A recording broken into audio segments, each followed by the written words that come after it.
We left on a Wednesday and pretty much said, hey kids, I love you. I don't know when I'm gonna see you next.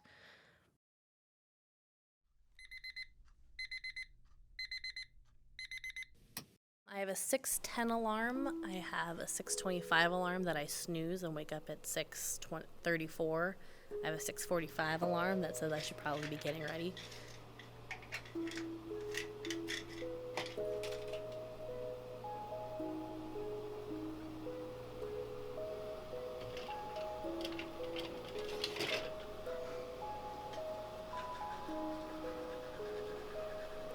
I get dressed, I brush my teeth, I give each of the cats a treat, and then I have a 7 a.m. alarm that says you should probably leave the house now.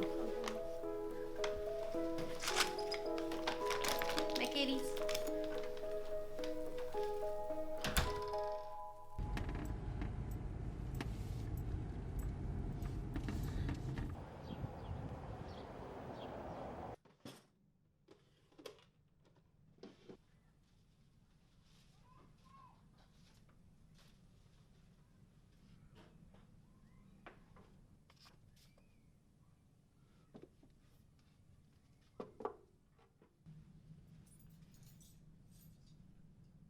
I usually have breakfast when I get to school because I leave about an hour earlier than I need to so that I can kind of hang out without people coming into my room. And you don't really get time to just be a human because everyone else shows up around 8:15 because school starts at 8:30. All right, homework folders, backpacks, lunches, snacks, really anything else. Morning, morning, morning, morning, morning, morning, morning. See, now you can get your work prize today. So go put that in your folder. Morning, morning, morning, morning, morning, morning, morning, morning, morning. Good morning, Lineweaver Elementary. We are an Old and Pine School. Put it on your wrist or in your backpack. I don't want to see it if it turns into a toy.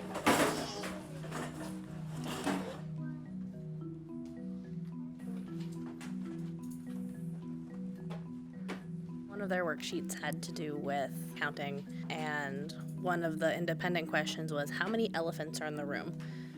And the answer that the page was looking for was 0 because we have no physical elephants in the room. And one of my kids came up and said, but there's an elephant on the rug. And a different student about 20 minutes later said, you have a stuffed elephant, does that count too? And yes, you're very smart. Thank you for being smarter than this page. You made your E the right direction. What? What? That was like the first time all year, man. Go clip up. Oh, you just made my heart so happy. We're doing the alphabet. We're learning how to read. We're doing addition and subtraction for 5-year-olds. But I think the most important thing is that I'm teaching tiny people how to exist in this world. When we're done? Okay, because you do your best coloring every single time. So can I do the next page and while you keep working on that one? And you know which ones you're coloring? Okay, thank you, sir. Draw the setting of the 3 billy goats gruff. You guys know what a setting is? Yes. No, that's a wedding. But I like that you're looking for stuff. So there's my setting. That's beautiful. Thank you. That's I actually took my time a little bit on there. It's not quite as good as Artie's artwork, but I'm working on it. We have chairs that fall apart. My tables are a little wonky. They're short, so it's a little better, but if you raised them all the way up, they wouldn't stand very well. I just got a new rug, and I was told that it gets cleaned once a year. Part of it's resources. We don't have someone that can come and vacuum our rugs every day. All right, I'm also gonna call you guys at a time to let me paint your hand, and then you're gonna wash your hand, okay? Because apparently I was supposed to do this, and I forgot. Okay? my teacher once painted my feet. I'm not gonna paint your feet because feet are gross. Okay? I'm gonna be real honest about that. That's not a thing I'm going to do. Joyce, come here. All right, Judy, hurry up. People are not waiting. It's probably just cold. I know it's cold. We're buying our own pencils, colored paper, paint, crayons, lots of crayons. Hand sanitizer, liquid soap. We go through about a bottle every couple days. We do the best we can with what we have. And I feel like teachers, above anyone else that I know, tend to rise above what we need because you have to.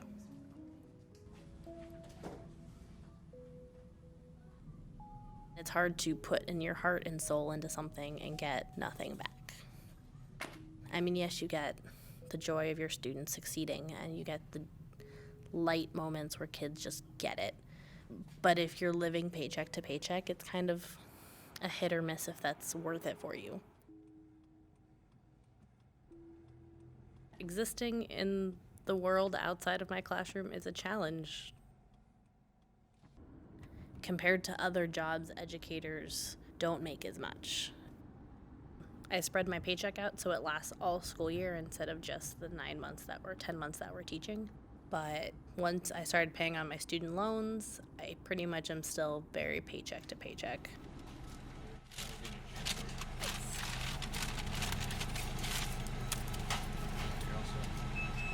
Thank you. Oh, there goes my money. Forgot that had onions. Whoops.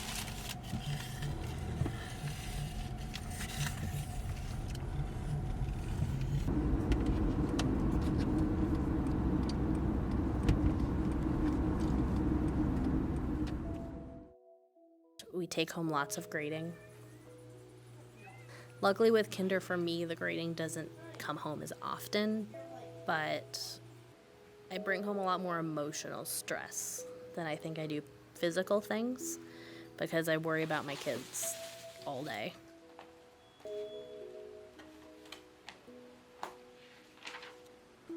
I've been texting parents every week to let them know at least one great thing their kid did and reminding the parents that they're doing a good job, and then staying up late to answer parent questions about homework or, oh, what's this mean? And if I can be there to support the parents in that, I will do it every day because it means their kids are getting extra love. One of our life skills that we teach kids is being an upstander, so standing up for someone who can't necessarily stand up for themselves. Really, we're wearing red to show awareness and show that we care about our kids, and wearing red isn't enough, but it's a really good first step.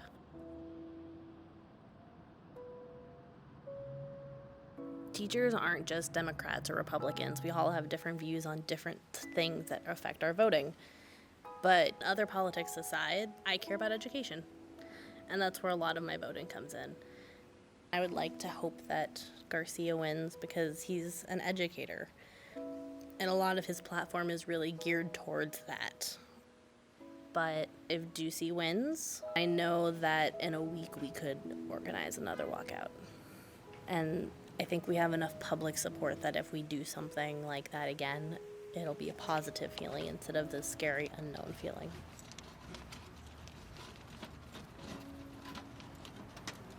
Yay! I voted.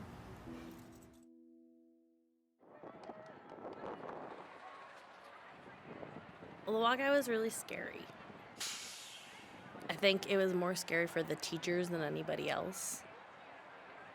I was super lucky and had the best parents who openly were sending me text messages during the walkout saying, hey, it's okay, we're here, let us know if you need anything, and don't come back until you get what you need.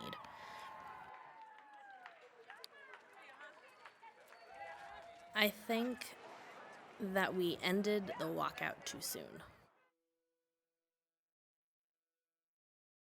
Because we were resting on the fact that we had this bill that was going to go on the ballot. And it didn't make it, even though it should have. I think we settled, and I don't think that was good enough for our kids. And so coming back, I felt like I didn't do what my kids needed me to do for them.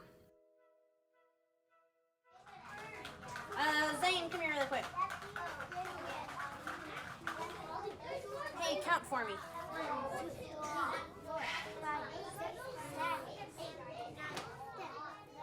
We like to think that we're this great country, but if we're only educating a certain number of people, then are we really that great?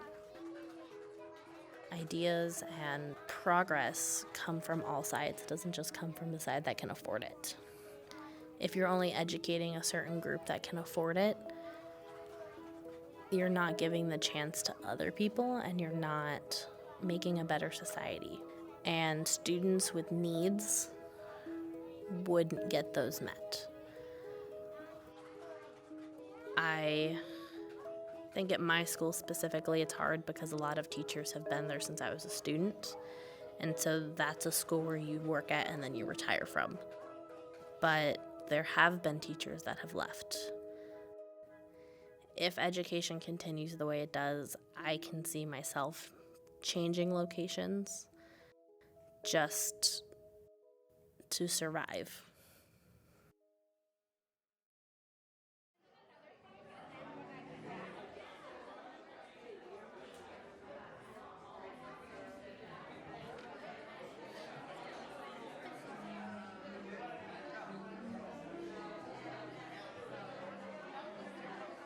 Take a few minutes and thank you all for the hard work that you did this last 8-9 months.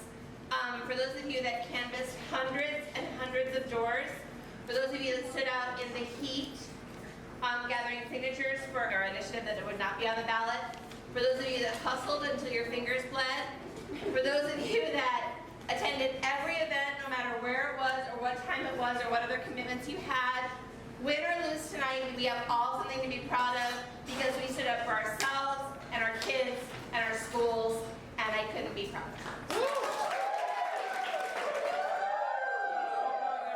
Thank you. Lisa, finish us off.